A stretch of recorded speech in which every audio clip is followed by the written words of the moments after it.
बिस्मिल्लाहिर्रहमानिर्रहीम। बोलते कालम के साथ मैं आमिर रज़ा और बैनुल-अक़वामी सियासत के अंदर मुआहदात और मुआहदात की जगहों को और डिप्लोमेसी की लैंग्वेज को जो है बहुत ख़ास अहमियत हासिल होती है। ये मैं बात इसलिए कह रहा हूँ कि पाकिस्तान और सऊदी अरब के मबैन जो बाहमी दिफा का मुआहदा हुआ है, जिसको ये कहा जा रहा है कि ये इस अपनी नवीयत का एक नया मुआहदा है, एक पर हमला दूसरे पर हमला समझा जाएगा।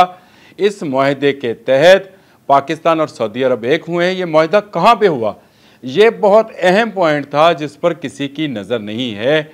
इस मुआहदे के लिए जिस जगह का इंतखाब किया गया वो कसरे यमामा है। और कसरे यमामा का इंतखाब क्यों किया गया, यमामा क्या है? ये नजद में एक इलाका है, सऊदी अरब का इलाका है नजद, जहाँ पर ये कसरे यमामा बनाया गया है। ये ऐन उसी जगह पर है जहाँ पर हज़रत खालिद बिन वलीद की फ़ौजों ने मुसलमा कज़्ज़ाब का मुकाबला किया था। जी हाँ, यमामा वो इलाका है जहाँ पर मुसलमा कज़्ज़ाब की हुकूमत थी। उसका कबीला बनु हनीफ़ा वहाँ पर मौजूद था और इसने नबी अकरम सल्लल्लाहु अलैहि वसल्लम की हयात मुबारका में ही झूठा नबी होने की जो है उसका दावा कर दिया। और इसकी जुर्रत चेक कीजिए, इसने एक ख़त लिखा नबी अकरम सल्लल्लाहु अलैहि वसल्लम को, जिसमें ये लिखा कि मोहम्मद रसूलुल्लाह, आधी ज़मीन आपकी आधी मेरी, यानी हम बांट लेते हैं, आधी आप ले लें अरब की ज़मीन और आधी मैं ले लेता हूँ। अब ये देखें, नबी अकरम सल्लल्लाहु अलैहि वसल्लम ने आज से 1400 साल पहले इसको क्या जवाब लिखा? इसको जवाब लिखा कि ज़मीन अल्लाह की है और ये मुत्तकियों के लिए है।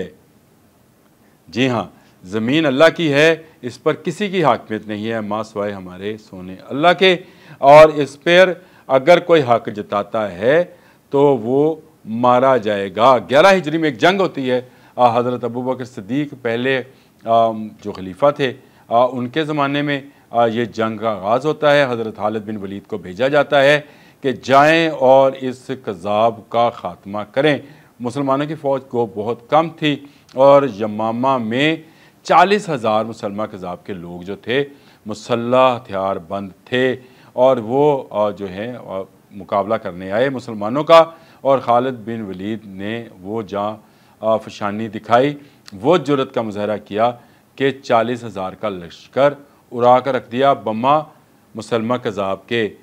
ये इसको अपनी ताकत पर बहुत घमंड था। ये ज़मीन को बांटने की बात कर रहा था और ये बात कर रहा था कि आधी ज़मीन पर उसका हक है। और उसने चैलेंज किया था मुस्लिम दुनिया को, यानी उस वक्त की मुस्लिम रियासत को, उस वक्त की रियासत मदीना को, जिसके पहले खलीफा जो थे अबू बकर सिद्दीक़ थे। नबी अकरम सल्लल्लाहु अलैहि वसल्लम के बाद उन्होंने इस लश्कर की तैयारी की और 11 हिजरी को मुसलमा कज़्ज़ाब का ख़ात्मा हुआ। आज उसकी ज़रूरत क्यों है और कसरे यमामा का इंतखाब क्यों किया गया, ये वो सवाल है जो आपके जहन में भी आया और मेरे जहन में भी आया।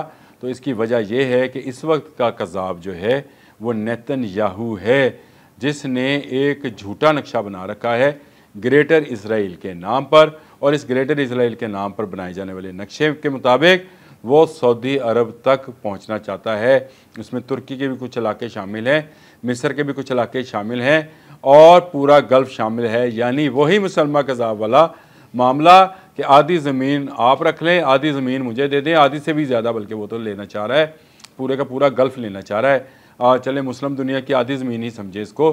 तो एक और मुसलमान कज़्ज़ाब का इस वक्त सामना है और एक और इस्लामी फ़ौज गो के छोटी है लेकिन अपनी सफ़ बंदी में मसरूफ़ है। और यही सफ़ बंदी कसरे यमामा में ले आई शहज़ादा मोहम्मद बिन सलमान को और हमारे सिपहसालार सैयद आसिम मुनीर और वज़ीर आज़म शहबाज शरीफ को, जिन्होंने वो मुआहदा कर लिया जिसकी नज़ीर इससे पहले गल्फ़ में या सऊदी अरब में नहीं मिलती थी। और ये मुआहदा है एक पर हमला दूसरे पर हमला तस्वर होगा।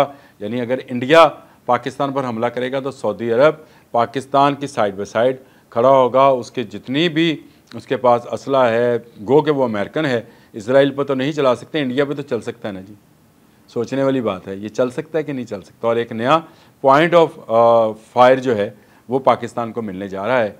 और यहाँ से पाकिस्तान बहरा अरब के किनारे पर वाक़ है। दूसरे किनारे की तरफ जाके अरब है। तो इसका मतलब ये है कि यहाँ से वहाँ तक पाकिस्तान और सऊदी अरब एक हो गए हैं। दोबारा से एक मुसलमान कज़ाब नेतन्याहू के नाम से इस वक्त ललकार रहा है और फनकार रहा है, और उसने वो कह रहा है कि तमाम मुस्लिम दुनिया जो है वो इस एक इसराइल से डर कर बैठ जाए। लेकिन उसको अंदाज़ा नहीं है कि मुस्लिम फ़ौजें जब उठती हैं तादाद नहीं देखा करती। फ़ज़ाए बद्र पैदा कर फ़रिश्ते तेरी नुसरत को उतर आएंगे कतार अंदर कतार अब भी। तो गर वो फ़रिश्ते वो जो कतार अंदर कतार आने हैं वो हमें नज़र आना शुरू हो गए हैं, इकट्ठा होना शुरू हो गए हैं, और ये इस्लामी दुनिया के लिए खुशखबरी है। सऊदी अरब पहला मुल्क है जिसने पाकिस्तान के साथ ऐसा माहिदा किया। अब आप देखिएगा तस्बीह के दानों की तरह बाकी ममालिक भी जो हैं यही तस्बीह पढ़ते हुए कि हम एक हैं, पाकिस्तान के से इर्द गिर्द इकट्ठे हो जाएंगे। और तस्बीह में जैसे कि इमाम होता है और उसके पीछे 33 दाने होते हैं, ये 33 गल्फ़ के दाने जो हैं ये इस एक इमाम के पीछे खड़े होंगे। और इनका खड़ा होना जो है वो चाहे फिर इसराइल है, चाहे अमेरिका है जो कि अपने आप को दुनियावी सुपर पावर समझता है, अल्लाह ताला इनका गरूर खाक में मिलाएगा। जो मेरे नबी अकरम सल्लल्लाहु अलैहि वसल्लम के शहर मदीना पाक और मक्का की तरफ देखेगा उसका हाल मुसलमा कज़ाब वाला होगा। उसको कोई वैशी अपने नेज़े से हलाक कर देगा। वैसे हमारा जो अनज़ा मज़ाइल है नेज़े के नाम पर ही है।